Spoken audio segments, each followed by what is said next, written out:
you owe debt to? Debt to none. Who you paying debt to? Debt to none. Who you in debt to? Debt to none.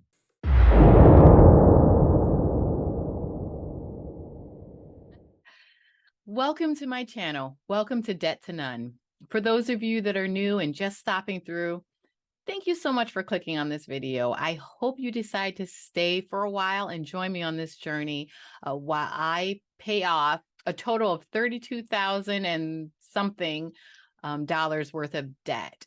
Right now, I've made really good headway already. I'm under 12,000 at the moment, so I'm really excited for 2023. Where I anticipate being completely consumer debt-free by September of 23. So please go ahead, click subscribe and join me on the journey. It's really fun here. I've got a great group of supporters that have been cheering me on along the way. For those of you that have been doing so, thank you so much for coming back. I really do appreciate your support. Okay, it's November 1st. Whew. Thank goodness. October 2022 is in the books. Goodbye, October. What a month. It wasn't September. So for those of you that are new, I bought a new roof, my husband and I, in September, and that took a chunk of my income and also contributed to the debt that I am paying back now. October was better than September, but it wasn't as good as I was hoping. So this video is about closing it out. I'll show you the end of my transactions for the end of October, and I will show you how I did in comparison to the budget, what I plan to do. Some things I am actually proud of, and then some things I'm like, oh man, you missed the mark on that one, didn't you, Kim? But something that I always say, okay, always look for the positive, always look for the improvements, even if you feel like you've fallen down, even if you feel like you've had a bad month, you went over budget, whatever it is, look for those areas where you excelled, where you did well, something to be proud of, because there's got to be something, typically you don't just botch the entire month, when it comes to budgeting. There's got to be something, maybe something you learned, something that you tweaked a little, that you figured out would work better, and you've got a better way of doing things now. Whatever it is, it's there. Find it and then celebrate that. Celebrate the little wins. That's what we love to say here in the budgeting community. So do that. And so as I look at my October budget and transactions as a whole, I do see some things that I'm like, all right, score, that's awesome, you did good. And then there's the things that I'm like, come on, like, what's the matter with you? But oh well, that's how it is. So we can't be perfect. We can always make improvements. So let's see what I did, and I'll show you what I'm proud of. I'll show you what I'm not so proud of. I'll just show it all. Let's take a look. So I'll take you to my spending tracker app, where I keep track of every single thing. All right, so October 2022 is all finished up. You see here, it shows that I took in a total income of $7,900. The majority of that is my carryover. It was over $3,000 that was carried over from September. So I know, like, looking at that, it's like, wait, I thought you were low income or lower income. And I am. But I did start this habit several months ago, where I just didn't want to live paycheck to paycheck. I have lived like that for a while in the past, and that's so uncomfortable. I'm sure, some of you can relate, that been through that or are going through that now.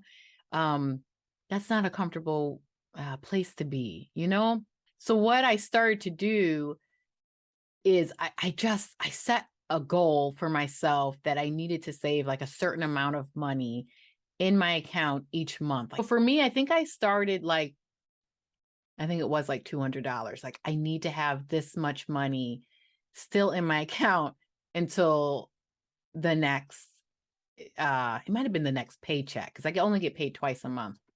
So I started doing that, and I got into a really good groove where I was able to do that on a regular basis. And then as the years went on, I started to increase that goal amount for me. Like, I need this much in my account at the beginning of the next month.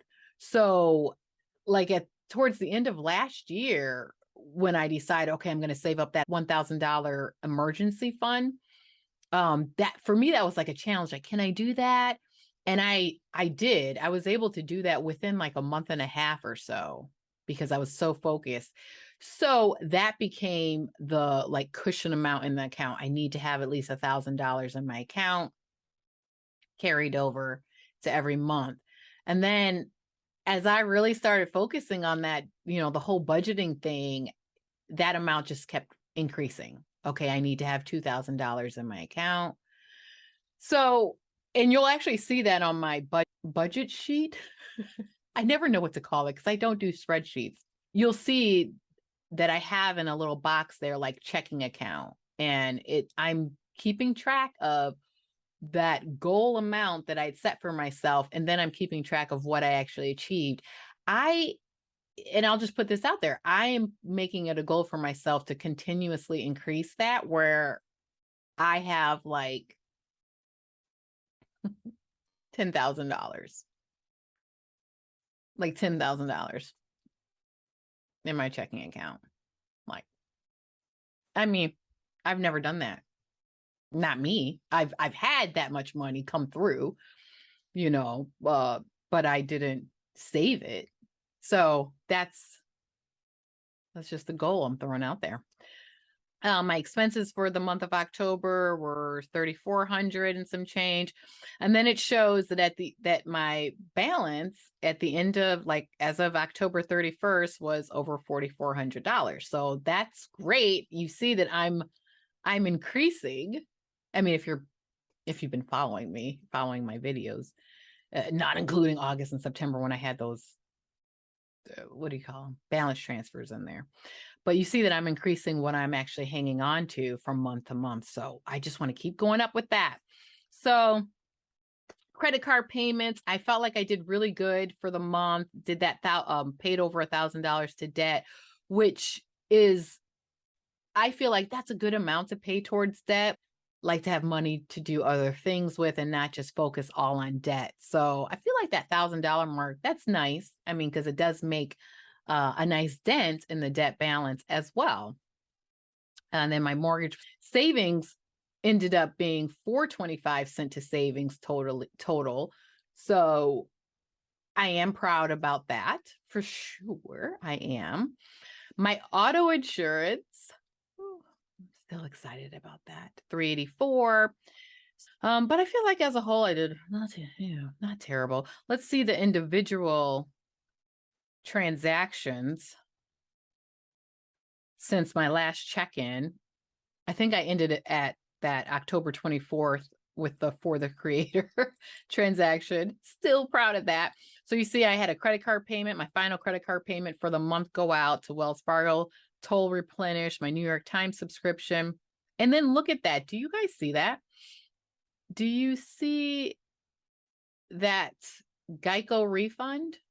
Yes. I don't think I talked about it. I know I posted on Instagram. I'm trying to make Instagram like the spot where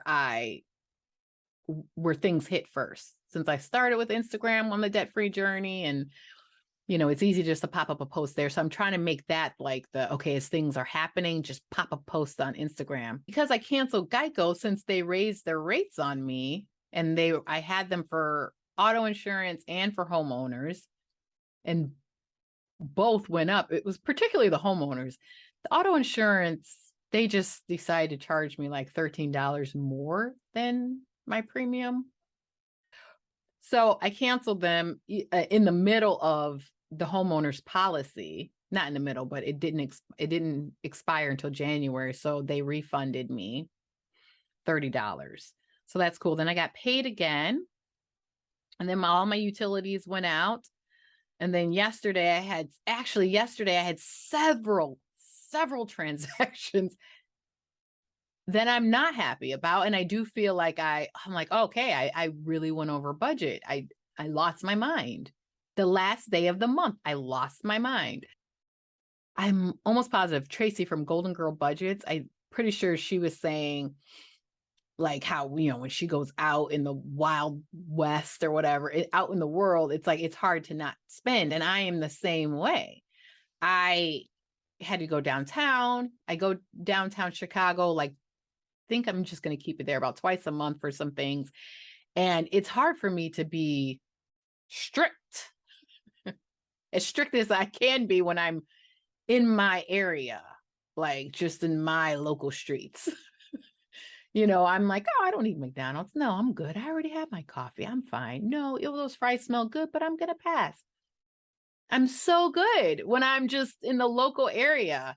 When I'm traveling and I'm on the metro train, I'm taking the bus, I'm just gone for like 8-9 hours, probably more than that. I'm like, oh, wow, that, you know what? I need a Starbucks. I need a Dunkin', you know? So here's the good thing with my account, none of those purchases cleared yesterday. So as a budgeter, I can say that didn't happen yet, you know? So I could just, all that stuff will be attached to November's budget. So there's some relief there.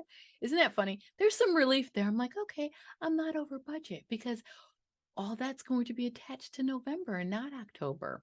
So these are the only things that came out, that just that Metra train day pass, that was it that came out at the, you know, of all those transactions that I actually made yesterday, which I think there was like 6.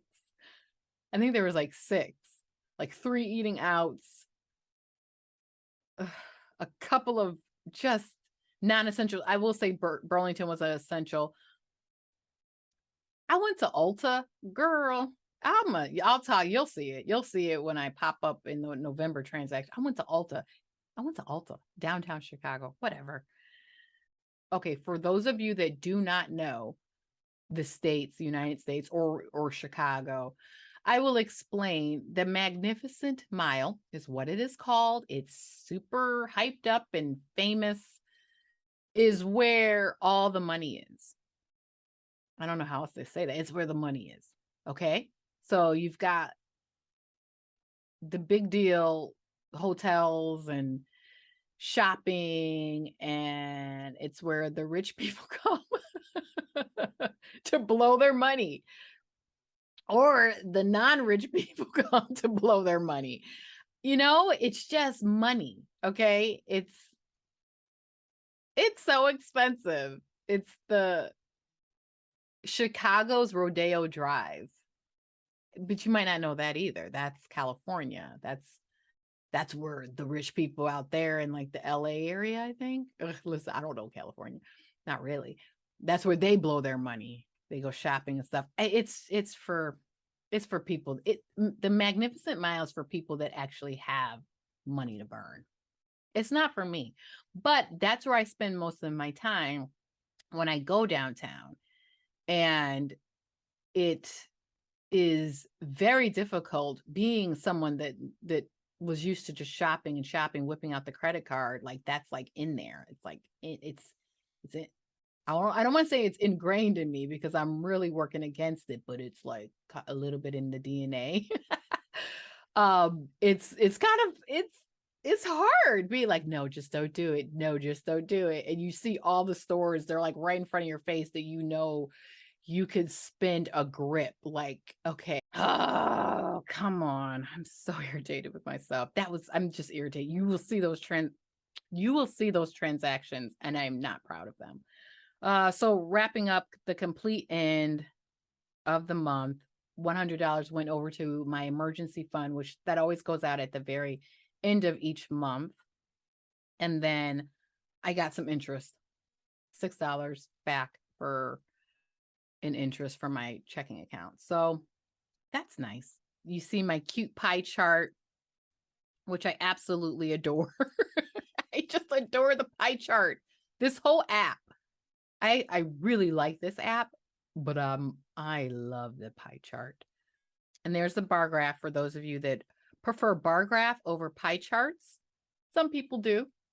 But in looking at the percentages, I think maybe not with the credit card debt part, but like with the mortgage, I think I'm right in line with what they say you should be spending it for your like rent or mortgage. Like it shouldn't go over 28%. I think, is that right? Who knows that answer? I think it's not supposed to be more than 28% of your income. And that might be gross income. And this is net. Like this is what I'm actually dealing with. So coming under 23%, or let's just say 23%, I think that's pretty good. They will give you more than you can really that can comfortably afford. They will. They'll put you at that maxed out spot if you let them.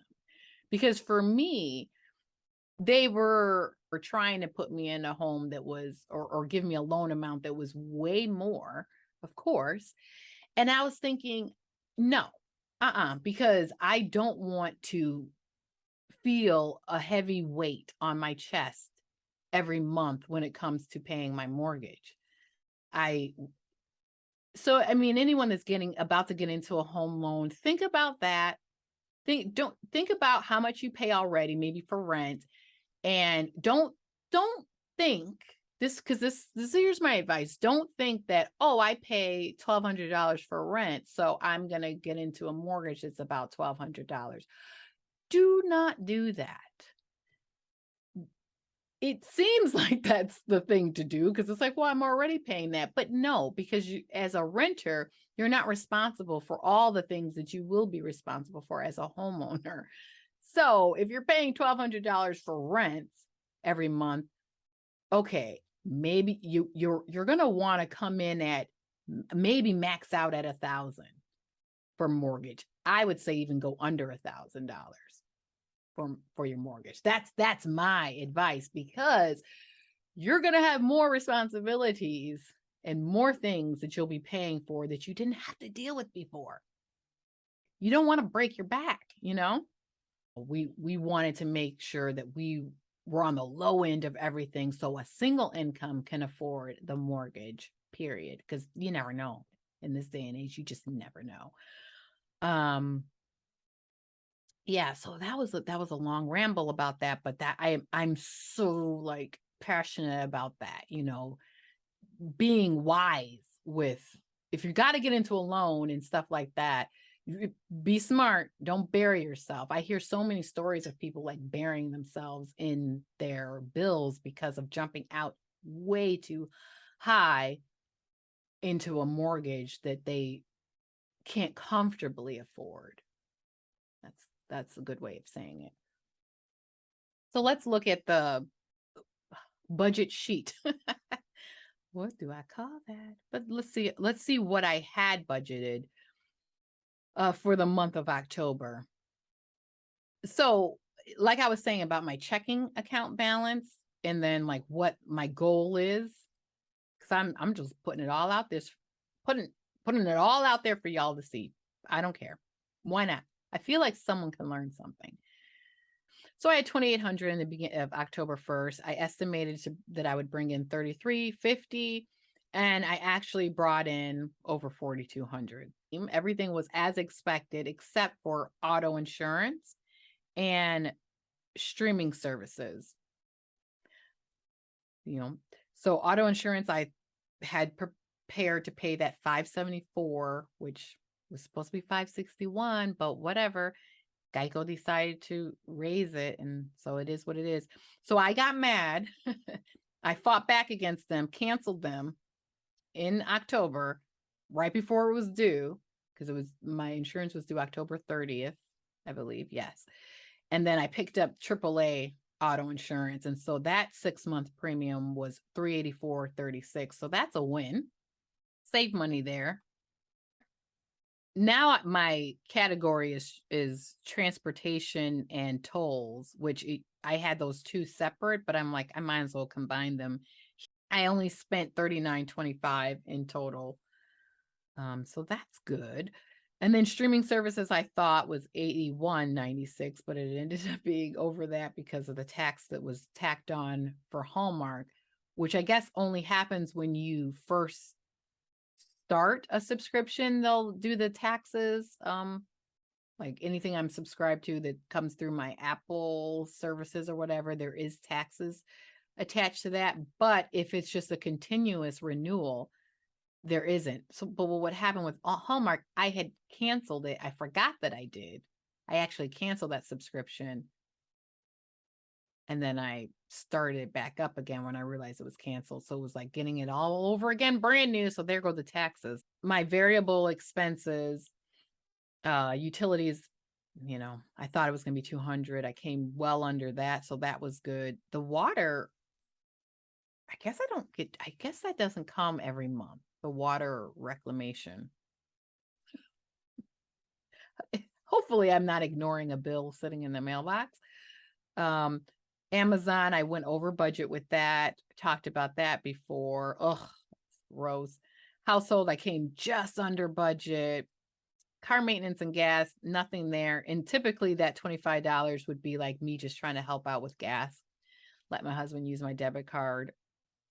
Personal care and clothes, so $31.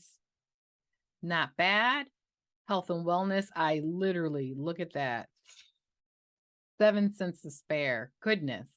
Eating out, well, $37.43 out of 50. At least it's still under budget. Miscellaneous and gifts. Actually, that's a win. No miscellaneous charges. Okay. YouTube was not budgeted at all. As a matter of fact, this wasn't even there when I made this in the beginning of the month in October. But I had to add it because that's something that I am going to be spending money on. So no budget for that. And it was almost $108. So that's nice. Our debt payments, I'm pretty proud of that. Everything that I budgeted, I absolutely did. Well, no, that's not even true because the Wells Fargo, I gave them a very minimum payment. But Discover, I did exactly what I said. Citibank, I was trying to get rid of the interest with that chunky payment. I didn't. They charged me $6.78 in interest for the month of October. I got the bill for November, the statement for November, and there's a $3 and some change amount of interest. So I'm like, oh, Citibank. All right. And then the Citibank Preferred, that was, that's my very first Citibank credit card and I paid the $150. That is at zero. There's no balance on that account anymore. So now moving forward, I'm going to just be dealing with 4 credit cards instead of 5. I cannot believe I got that high. Last year, I had 2 credit cards. Okay, total amount that was paid to debt, I thought I would pay $10.26, but I paid $10.21.78. But who cares? That's still a good amount. I'm still proud of myself. And then you look at what I did for savings, the sinking fund, which will no longer say Geico moving forward. Every month, $75 goes out of my checking account into my sinking fund savings account for my auto insurance. That went out just as normal, but I deducted $550 out of that so that I could pay that Geico bill. Turns out I didn't need all that, but there you go. And then emergency fund, $100 regularly goes out at the end of the month. This was the month that I sent that $250 to my emergency fund. So I was super proud of that. And then the checking account, my goal was to carry at least $2,000 in my checking account from October to November. And I did surpass that. It's $4,000, but I try. So this is the way my mind is working. I'm not including like what I would pay out in like monthly expenses. So even though I had like $4,500 in my account, I'm saying, okay, I carried over $3,000 as a cushion. Hopefully that makes sense. It makes sense in my mind. In my brain, it makes total sense. Let's get into the celebration situation. Oh gosh, let me just tell you, number one, I'm so sorry that I feel like I'm so late. I do try to get these videos out on some sort of schedule, but sometimes it just doesn't work the way I have it planned out. So I've been meaning to do the celebration situation for my 250 subscribers for like the past couple of weeks. I have a gift card that I do want to put out there in the community. I'm not going to say that you have to live in the United States, because it is possible to send like e-cards to people in other countries, like internationally. It's possible to do that. If you would like to be entered into the 250 subscribers giveaway drawing, then you must be 18 or older. You must be a public subscriber to my channel. And you must be an active supporter of my channel, which means in past videos you have left comments, you have watched them, we have interacted previously before today, and you know who you are, and I do too. And leave hashtag celebrate in the comments in this video if you would like to be entered into that drawing. The entry time will stay open until Friday, November 4th. You may be privately subscribed, but have been, commenting and talking to me and showing your support and encouragement. And that's fabulous, but I just need you to toggle the little toggle in your settings to open it up to the public so I can see that you are. I have to be able to see that you're subscribed to my channel. Also, I just want to throw this out there. I would love for you guys to all jump in, whether you want to be entered into the drawing or not. Go ahead, because one of my budget buddies asked me how old I was.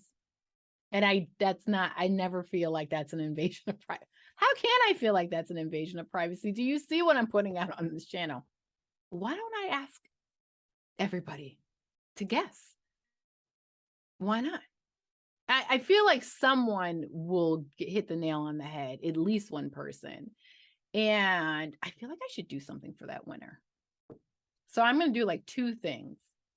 My 250 celebration situation, and then just for fun, just because I can, let's do another celebratory gift. So yeah, I want to do it. Maybe it's not going to be, let's say it's like $10. Hey, but $10 is more than zero, right? Yep. And this is just for fun, just because. Whoop, whoop, we can do it. How old am I? Put your guesses in the comments. And you, if you're right, you can win a $10 gift card. There's so many hints in my videos, so I feel like it'll be easy to guess. So do that. How old am I? Put that in the comments. And then if you want to also be added to the celebration situation drawing, hashtag celebrate in the comments. Okay. I think I've covered everything for this video. Thank you for hanging in there and watching. I appreciate it. I love the support that you guys are giving and the encouragement in the comments and the funny. You guys are so funny. Keep it coming, okay? Because this is a good time. Thank you so much. The drawing is open until November 4th. Leave that hashtag celebrate in the comments so that I can add you. And like I said, you obviously, if you're an active supporter of my channel or not. Just throughout, just because I'll be doing celebratory gifts. Just because, and that's how I roll in life. It's not because of a day like, oh, it's happy this or merry that. No, it's just because it's time to celebrate. It's time to be happy. I want to share that. I want to say thank you or I love you. Like that's how people get gifts for me. And why not carry that over to this channel? So thank you so much for your support, and I will see you next time.